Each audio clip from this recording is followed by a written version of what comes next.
বাছাই পর্ব ছিল।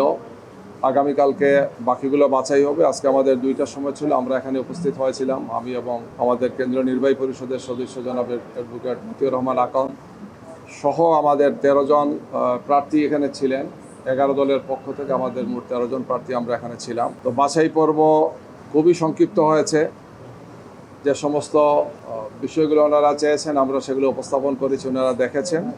এর মধ্যে 12টিকে প্রাথমিকভাবেই ওনারা মনোনয়ন বৈধ বলে বলেছেন, আর একটির জন্য কিছু তথ্য ওনারা চেয়েছেন। এনসিপির মনিরা শারমিন, তার কিছু ডকুমেন্টেশনের ঘাটতি ওনারা বলেছেন যে আগামীকালকে 12টার মধ্যে সেটা দেওয়ার জন্য। আমরা আশা করছি সেটাও আগামীকালকে উনি ডকুমেন্টেশনগুলো সহ করলে আশা করি কোনো সমস্যা হবে না। তো এটি একটি গুরুত্বপূর্ণ বিষয় যে জাতীয় সংসদের যে 50টি মহিলা সংরক্ষিত আসন, যার নির্বাচনী প্রক্রিয়া আরম্ভ হয়েছে আগামী 12 তারিখ, মে মাসের 12 তারিখ এই নির্বাচনটি জাতীয় সংসদে অনুষ্ঠিত হবে আমাদের জাতীয় সংসদের বিধি অনুযায়ী। আমরা আশা করছি যে আমাদের 11 দলীয় নির্বাচনী অক্ষের পক্ষ থেকে আমরা যে 13 জনকে দিয়েছি, 13 জনের নামে আমরা চিঠি দিয়েছি, এই 13 জনই বৈধ বলে ঘোষিত হবেন এবং ইনশাআল্লাহ তারা জাতীয় সংসদে নির্বাচিত হবে ইনশাআল্লাহ।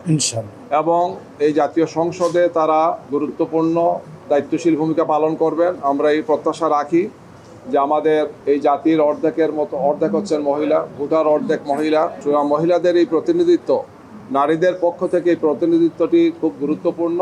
নারীদের অধিকার, তাদের সম্মান, তাদের মর্যাদা, তাদের নিরাপত্তা, তাদের স্বাস্থ্য সহ সামগ্রিক বিষয়ে দেশ এবং জাতির কল্যাণে তারা দায়িত্বশীল ভূমিকা পালন করবেন, এটা আমাদের প্রত্যাশা। এবং আগামী জাতীয় সংসদটি, যেটিতে 300 পুরুষের সাথে সাথে আরও 50 জন হয় 350 সংসদ সদস্য হবেন, আমরা একটি প্রাণবন্ত জাতীয় সংসদ দেখব ইনশাআল্লাহ। আমরা বিরোধী দলের পক্ষ থেকে আগেই বলেছি যে জাতীয় সংসদে আমরা দায়িত্বশীল ভূমিকা পালন করব, আমরা গঠনমূলক ভূমিকা পালন করব। জাতির প্রয়োজনে আমরা সব ধরনের সহযোগিতা দিতে প্রস্তুত আছি, কিন্তু যদি দেশ এবং জাতির বিপক্ষে সরকারি দল কোনো ভূমিকা রাখেন তাহলে জাতীয় সংসদে আমরা প্রতিবাদ করব, রাজপথে আমরা প্রতিবাদ এবং প্রতিরোধের ভূমিকা আমরা পালন করব। আমাদের এই নীতি অব্যাহত থাকবে ইনশাআল্লাহ।